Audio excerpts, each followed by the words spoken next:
What if? Let's go. What the fuck is up? All right, I'm about to scream, man. Today's gonna be a good one. We are live.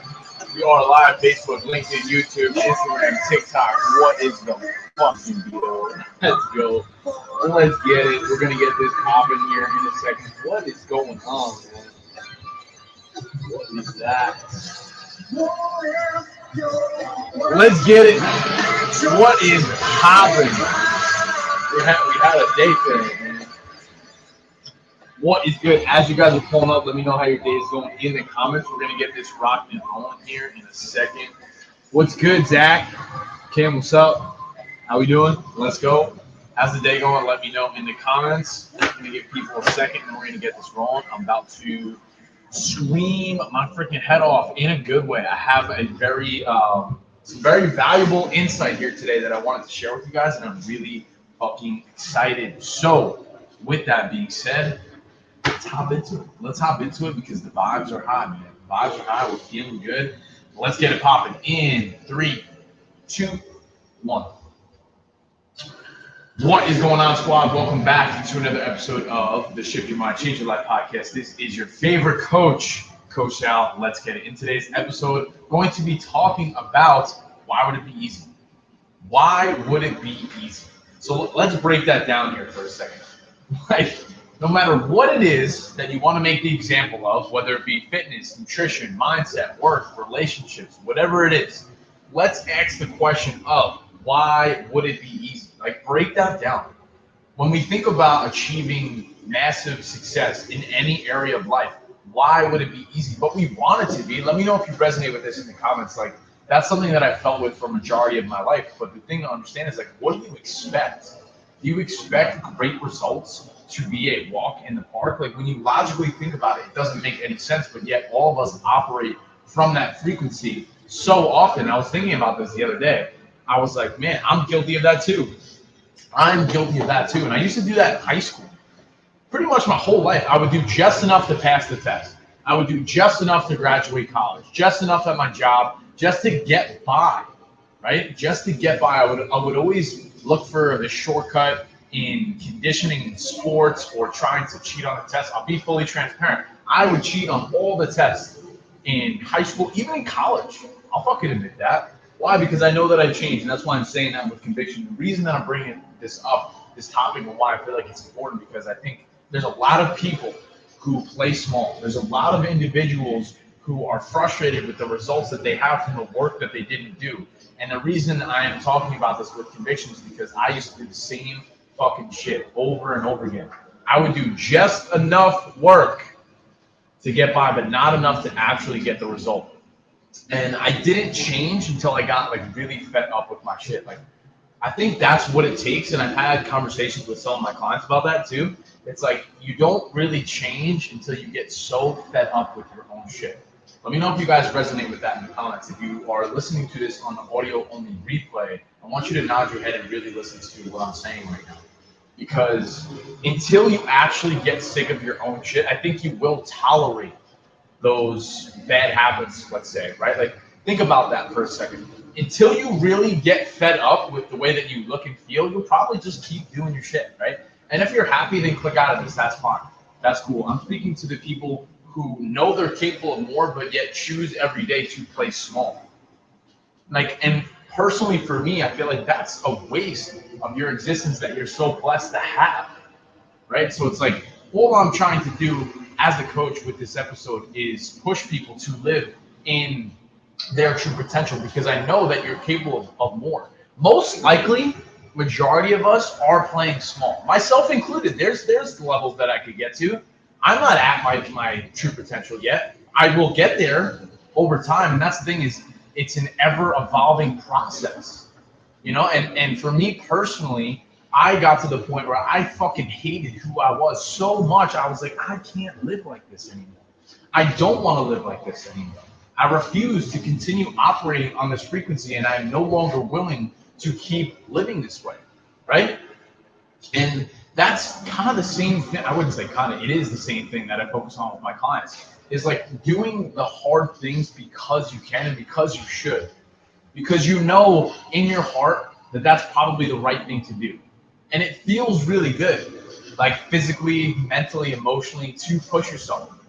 Whether that be getting outside your comfort zone and going to the gym, whatever the case may be, whatever example you want to use, it feels good to do hard things. In the moment, yes, it sucks, but understanding that pain is temporary, and I talked about that yesterday, but like really grasping that, and I remember vividly one of my clients, Anthony, and we would go back and forth and we would continuously talk about, like, why not us? Why can't we be the people to cultivate the things that we want to do? And we would always say that over and over again, and it just really sticks out to me, like, why can't you achieve your goals? Why can't you do X, Y, Z? You know what I mean? Like, why can't you drop for 20 pounds? Why can't you eat clean? Why can't you start a business? Think about it from that perspective. We get so fixated on always worrying about the negatives and the what ifs, but why don't we try to entertain the positive a little bit more? Because our minds are so programmed to think negatively, and we're conditioned to feel that. But the thing I really want to challenge you guys today as you listen to this is, why can't you accomplish your goals? Why can't you achieve your dreams? Like, I'm truthfully trying to understand that as I'm even saying that, right? Does that make sense? Is that valuable? Instagram, TikTok, what do we think? Facebook, LinkedIn, YouTube. Does that make sense? Are we getting value so far? If so, drop some emojis in the comments and let me know that you're hearing me clearly. So I want to make sure that we are delivering this message today, because honestly, it's something that has really helped me 100%.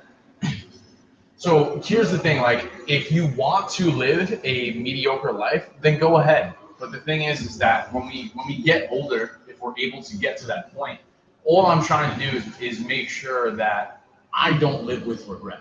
That's personally one of my biggest motivating factors. Is I want to look back on my life and say, hey, I did everything I possibly could. I left it on the table.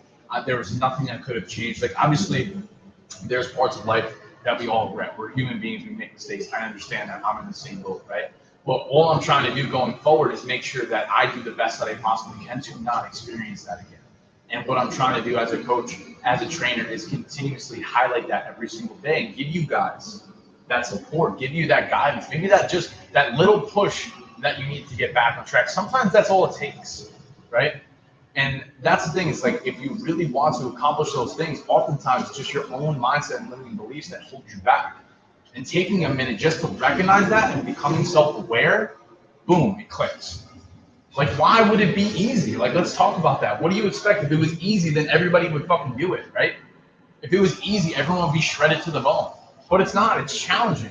But there's beauty in the challenge, there's beauty in the struggle, because when you conquer that, you create a higher version of yourself, a higher level of existence, to continuously push the envelope, set bigger goals, set bigger dreams, and continuously smash those limiting beliefs.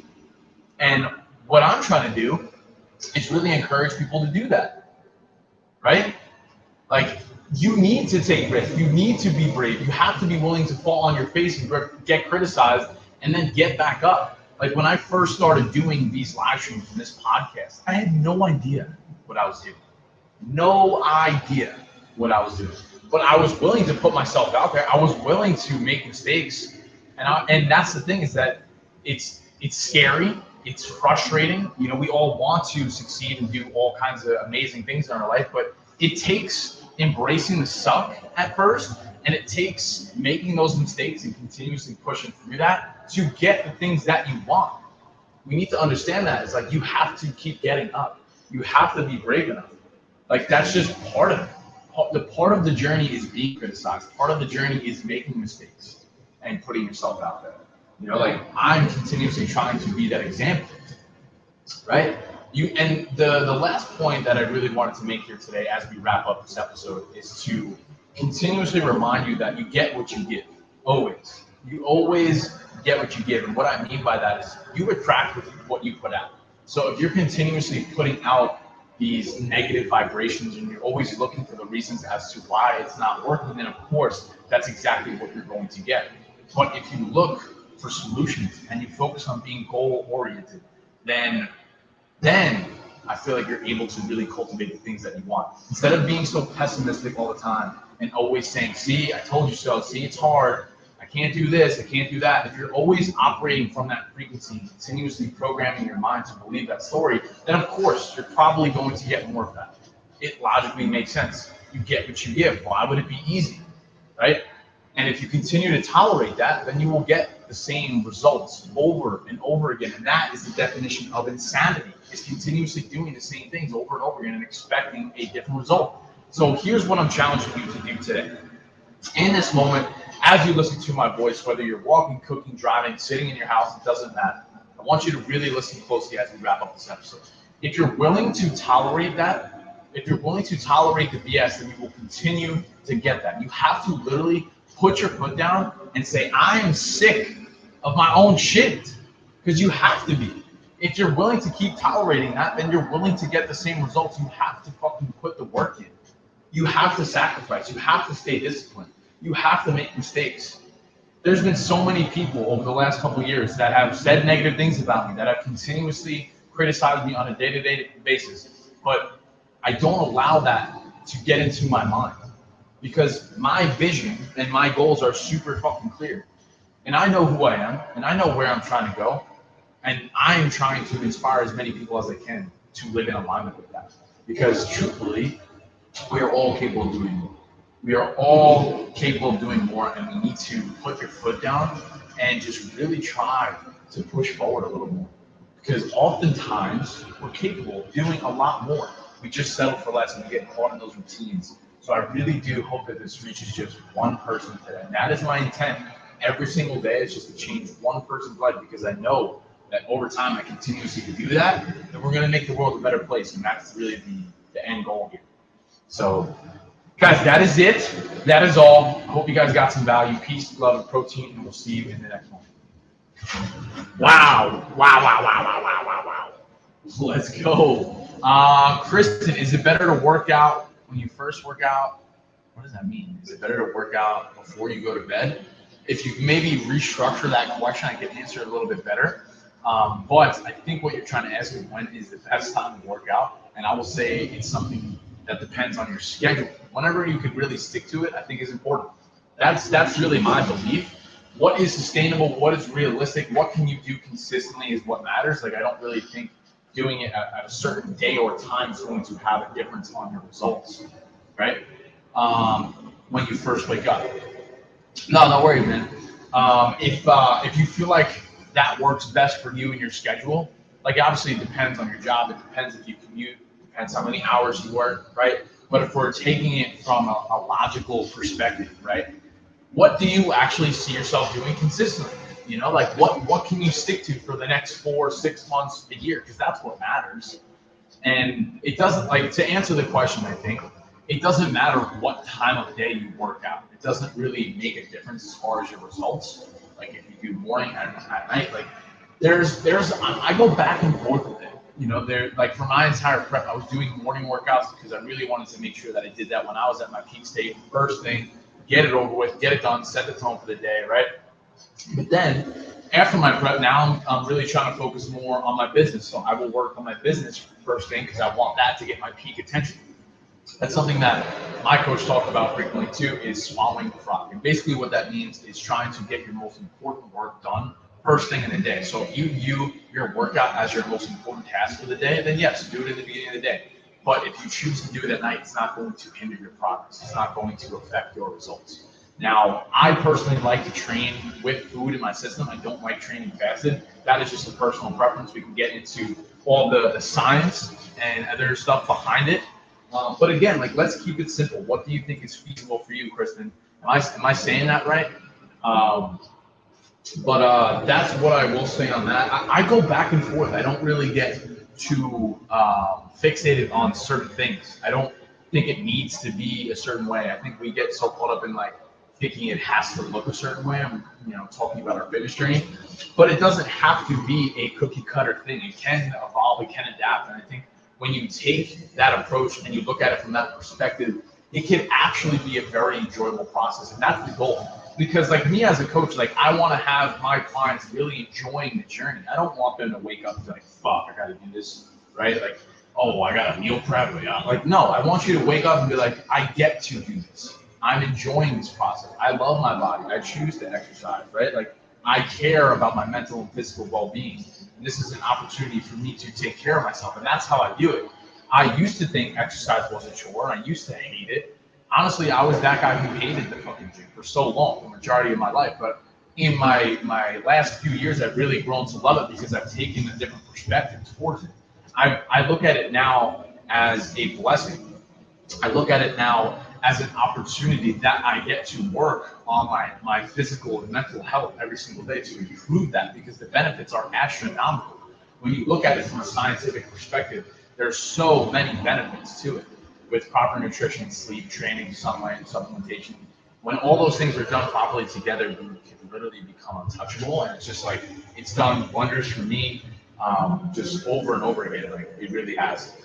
How long should I focus on calisthenics before I move on to weightlifting every time? So my warm-up routine will just be like a 5 to 10 minutes walk on the treadmill to just get my blood flowing and lubricate my joints a little bit. Depending on the session, like on leg days, I have a tendency to foam roll and maybe stretch a little more in the sauna prior to moving some weights. I will say, like, I'm not a huge believer in doing high-intensity cardio before strength training routines because, again, I always use the analogy of your body is a car, right? And the food is the fuel. So if you're continuously going in the gym and burning through that fuel right off the bat, then you probably won't perform the same in your workout. So I'm not really big into calisthenics. I do a lot of bodybuilding and strength training, but I am a former athlete and I used to do a lot of calisthenics. I'm recently big into yoga. So I would say just a light routine just to really get the blood flowing, loosen up your muscles and lubricate the joints a little bit. Typically for most of my clients, I program like 5-10 minute warm-ups, maybe some leg swings, a little bit of yoga flow, like nothing crazy, just to kind of get your mind right and increase the mind muscle connection a little bit. Then start with a heavy compound lift depending on the split. And realistically, you only need about 45 minutes, an hour in the gym, 4 or 5 days a week. I think is a great range to be in. I think a lot of people think that it has to be this crazy uphill battle all the time. That you need to be in the gym 6-7 days a week and do all this crazy shit. But honestly, it's really it can be very simple and it can be very streamlined. And there's a lot of different ways to make that work. So, Kristen, I hope that helps. But I need to go prep for this other live stream because I'm running a challenge right now, and then I have my team group Zoom call at 6 p.m. for my paid clients. And we're going to take care of that. We're going to change some damn lives. So I appreciate you guys tuning in. Hope you got some value. As always, be sure to check these audio-only replays in the link in my bio on my Instagram at Salfittorio, SALFITTORIO. And as always, if you have a question, be sure to shoot me a DM. I'll be happy to answer. Have the best day of your entire lives, and we'll talk soon. Peace.